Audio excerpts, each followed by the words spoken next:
Allez, on parle de fraude fiscale sur Boursorama et on se pose la question, tiens, d'où viennent ces 6 milliards d'euros de plus que le fisc a recouvré cette année? On en parle avec vous, Marc. Bonjour Marc Mignot. Bonjour David. Journaliste au point.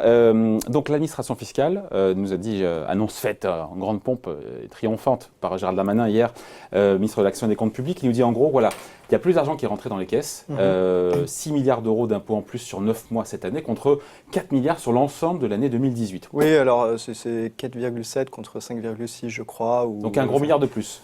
Voilà. Mais sauf que là, l'un est sur 9 mois, l'autre est sur 1 an. Est-ce qu'on peut dire que la lutte contre la fraude fiscale s'accélère? Et d'où viennent les pépettes, d'où viennent ces milliards d'euros en plus? Alors, il y a déjà une procédure particulière qui a permis de récupérer de l'argent auprès de Google. Ah oui, notamment. le contentieux Google, 500 millions d'euros. Voilà, 500 millions d'euros. Donc ça, c'est une nouvelle procédure qui a été instaurée dans la loi Sapin 2. Donc c'est un peu l'héritage de l'ancien quinquennat. Ça permet à une entreprise de négocier, quand le fisc négocie avec une entreprise, et permet de lui infliger une amende beaucoup plus rapidement que si la procédure judiciaire allait jusqu'au bout. C'est pas du plaidé coupable parce que l'entreprise ne reconnaît pas sa culpabilité en fait.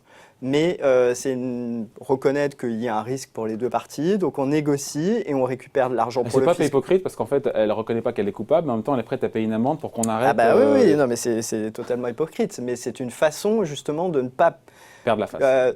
Non, mais surtout de ne pas obliger l'entreprise à plaider coupable, ce qui peut être un frein dans les procédures de transaction, si on l'oblige à reconnaître officiellement sa culpabilité. Donc là, on peut récupérer de l'argent sans qu'elle le fasse. Et donc du coup, ça permet de faire rentrer de l'argent plus rapidement dans les caisses et de sécuriser ces rentrées fiscales, parce qu'on ne sait jamais au final ce que la justice peut décider en bout de course. Ouais. Et donc les millions et les milliards, ils viennent d'où en dehors de Google et des 500 millions? Et il y a ça, il y a tout le travail du contrôle fiscal, il y a notamment… Taux de recouvrement qui est en hausse de quasiment 3 points de hausse en un an. Oui. 67% de taux de recouvrement suite aux contrôles fiscaux. Il faut savoir que Bercy justement communique sur ce taux de recouvrement, puisque le taux général, en fait, ce qu'elle doit récupérer grâce à ces contrôles, mais qui n'est pas encaissé, ça a plutôt tendance à baisser ces dernières années. Donc il y avait des contrôles fiscaux qui donnaient moins de résultats. Donc on peut regarder ce que les contrôles fiscaux devraient permettre de récupérer ou ce qui est récupéré dans l'année. Et là, Bercy communique sur ce qui est effectivement récupéré. C'est mieux, mais c'est un autre indicateur. Ça peut dire des choses un peu différentes. Donc, d'où ça vient? Et là, ça nous dit quoi et d'où ça vient alors? Alors, d'où ça vient? Ça vient notamment d'une cellule de contrôle fiscal qui rend les contrôles plus efficace, nous dit Bercy, qui est une cellule où il y a 26 personnes qui travaillent sur des algorithmes. Donc on a industrialisé le recours aux algorithmes, à l'intelligence artificielle, à l'apprentissage automatique. On traite des dizaines et des dizaines de données, on rapproche les données des potentiels fraudeurs personnels avec les entreprises et on regarde. Les algorithmes permettent de dire là il y a un risque plus particulier sur ce type de personnes. C'est ce qu'on appelle du data mining. C'est ce qu'on appelle du data mining. Il y a toutes ces données qui sont récupérées, qui sont recoupées, retraitées automatiquement. Et en disant, et là tout d'un coup, hop, il y a un petit et qui permettent de lancer les contrôles et de mieux cibler les contrôles. Alors les contrôleurs sur le terrain, après, sont toujours libres de dire, bon il y a une explication pour laquelle l'algorithme nous ressort ces personnes-là ou ce type de personnes, donc on ne va pas regarder. Mais en fait, ça augmente l'efficacité de leur contrôle. Donc quand on cible mieux le contrôle, on récupère plus d'argent. 640 millions d'euros de plus. Donc il y a une cellule, hein. Je crois que vous l'avez visité cette cellule à Bercy. Oui, il y a 26 personnes à Bercy dans des bureaux un peu séparés du paquebot lui-même, juste à côté.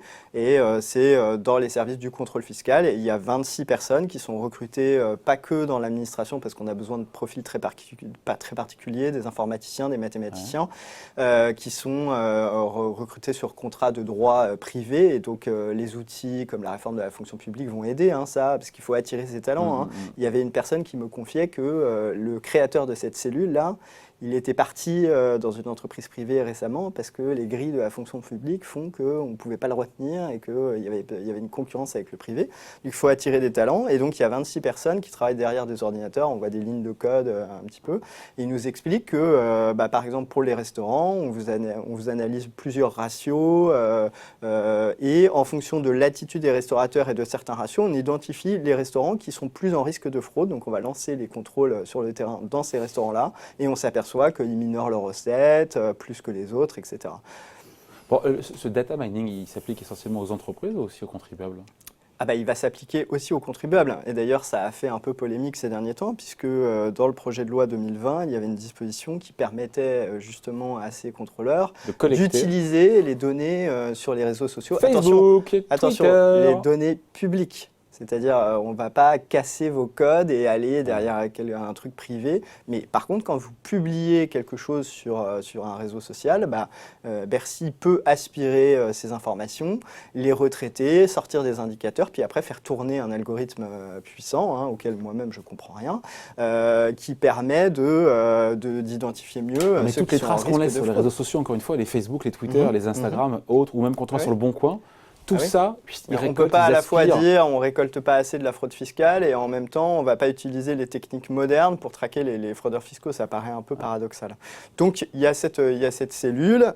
Il y a aussi, là vous savez que dans le projet de loi 2020, il y a une disposition anti-fraude à la TVA qui va être accélérée. Donc ça, c'est pas encore dans les chiffres de cette année, mais ça va permettre aussi de récupérer plus d'argent. Depuis quelques années, la fraude fiscale s'accélère. Il faut savoir qu'à l'OCDE, on a construit un La lutte contre la fraude fiscale ou la fraude s'accélère? La lutte contre la fraude D'accord, fiscale. ouais. Non, après, la fraude, c'est difficile de savoir. C'est toujours pareil. Si c'est une fraude, c'est qu'elle est sous les radars. Donc, voilà. Donc, à l'OCDE, depuis des années, depuis quelques années, on a construit un standard qui permet, sur les comptes de Français à l'étranger, de savoir tout ce qui se passe, d'avoir tous les flux, etc., avec un peu de retard. Et tout ça doit être traité informatiquement. Et donc là, justement, Bercy doit investir dans les systèmes informatiques pour pouvoir traiter toutes ces données et se dire attention, là sur tel compte bancaire, j'ai reçu plein d'informations de tel pays comme le Panama, d'autres pays un peu à risque. Voilà, je vois ce qui se passe sur les mouvements de compte et il faut que j'arrive à dire là il y a une opération illégale, il y a une opération de l'argent non déclaré qui circule et Bercy a beaucoup plus d'outils qu'auparavant pour traiter ces informations. Donc ça veut dire que les mailles du filet aujourd'hui se resserrent de plus en plus autour des fraudeurs fiscaux. Ça veut dire qu'il faut C'est une réalité avec ce chiffre qui circule effectivement, qui manque entre 70 et 100 milliards d'euros dans les caisses de l'État. Et on se dit que c'est énorme parce que ça veut dire que d'un coup, encore une fois, c'est compliqué de l'évaluer puisqu'elle est sous le radar, vous le disiez, mais hop, il n'y a plus de déficit public en France. Mais vous savez que pour les avocats, par exemple, il y a eu une polémique parce qu'on leur a demandé de déclarer leurs montages fiscaux au bénéfice de leurs clients. Alors les avocats ont dit attention, au secret professionnel, nous, on ne peut pas faire ça. Donc on essaie de contourner ce problème du secret professionnel. Donc tous les avocats devront demander l'accord de leurs clients pour déclarer au fisc les montages fiscaux. Et si jamais le client dit non, le client lui-même devra déclarer au préalable son montage fiscal et tous les montages fiscaux devront être déclarés.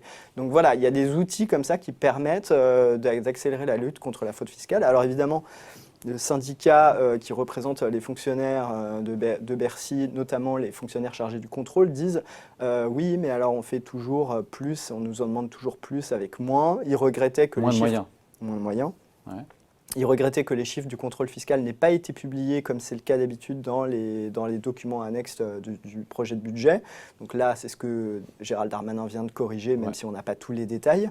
Eux, ils dénoncent des baisses d'effectifs, pas très rapides, mais quand même continues. Et du côté de Bercy, on répond, si on cible mieux nos contrôles, si on dispose de plus d'outils plus efficaces, qu'on s'appuie sur le parquet national financier, parce qu'il y a le verrou de Bercy aussi qui a sauté, on pourra en reparler.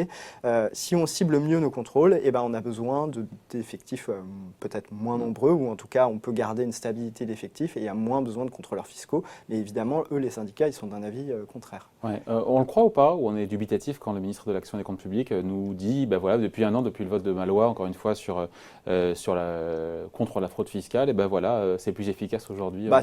Évidemment, il tire la couverture à lui, c'est-à-dire que, comme je vous disais au début, la loi Sapin 2 a eu un effet particulier dans le cas Google, donc ça a été appliqué par l'administration fiscale de façon intelligente, on a récupéré plus d'argent tôt. D'ailleurs, il y a des gens qui disent qu'on aurait dû attendre parce qu'en justice, on aurait pu gagner plus au final, mais c'est très incertain.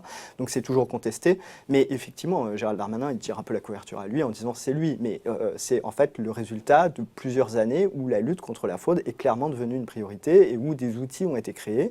Là, l'outil qui a été créé par Gérald Darmanin, c'est de faire sauter le verrou de Bercy. Pour le coup, c'est lui qui l'a fait. Alors on rappelle encore une fois que Bercy, alors je ne suis pas un expert, mais avait le monopole en fait sur les poursuites pour fraude fiscale.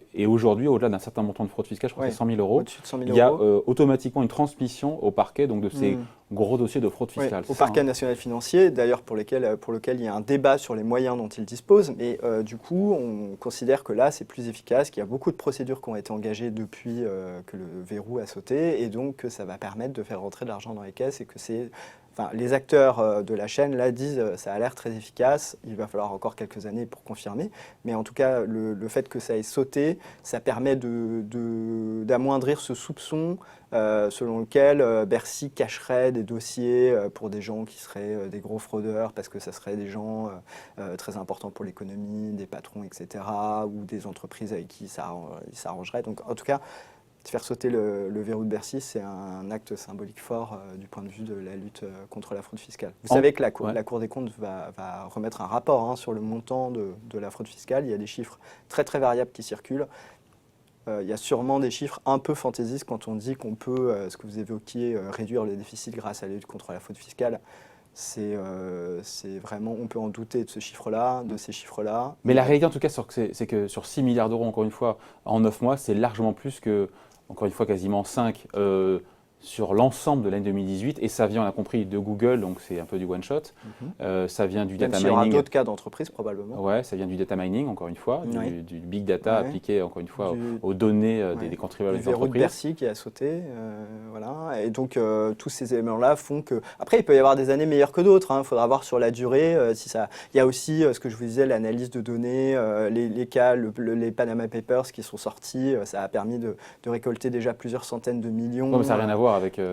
Ah bah si, c'est de la lutte contre la fraude. Oui, mais ça n'a rien à voir avec ce qui a été fait par Gérald Darmanin. Ah bah non, mais voilà, c'est avant, ce que je... Non, mais oui, mais sauf que les résultats mettent du temps à venir et que l'argent, il rentre dans les caisses progressivement. Donc après, on peut se prévaloir. Je vous dis, moi, tous les facteurs qui ont pu jouer dans ce succès de la lutte contre la fraude, il faudra avoir les chiffres détaillés, il faut se méfier de la communication, il faudra avoir les chiffres détaillés. Mais effectivement, Bercy semble avoir pris les choses à bras-le-corps. C'est pas que Bercy, c'est la négociation internationale, la prise de conscience des pays du G20, des États-Unis. Là, vous savez qu'à l'OCDE, il y a une autre négociation internationale très importante pour taxer dans les pays les grandes entreprises qui font du profit dans les pays là où ils les réalisent, alors qu'aujourd'hui le profit va soit dans des paradis fiscaux, soit là où est le siège de l'entreprise de départ. Donc on pense aux GAFAM. Donc ces entreprises, soit elles sont taxées aux États-Unis, soit elles arrivent à mettre leurs profits dans les paradis fiscaux. Là, on veut essayer de les taxer dans les pays où elles ont vraiment, elles n'ont pas forcément de présence physique, en tout cas à la hauteur de ce qui permet de caractériser une activité, mais elles font quand même du profit en vendant des choses. Google, ils vendent de la publicité grâce à leur moteur de recherche en France. Et donc il faut qu'ils fassent... Et les impôts payés en France par Google ou par d'autres n'ont rien à voir avec leur poids économique réel. C'est ça qui pose problème. Voilà, en tout cas, à l'échelle des pays où ils ont une activité, parce que ces grandes boîtes, elles affirment qu'elles payent beaucoup d'impôts au global, mais sauf que c'est pas forcément dans les territoires où elles réalisent l'activité. Et puis en plus, il y a une partie qui part dans les paradis fiscaux. Voilà, on voulait faire le point en tout cas sur cette annonce signée Gérald Darmanin hier, sur cet argent qui rentre plus rapidement en matière de contrôle fiscal. Merci beaucoup Marc pour ces explications. Marc Vigneault, journaliste au Point. Bonne journée. Merci David, bonne journée.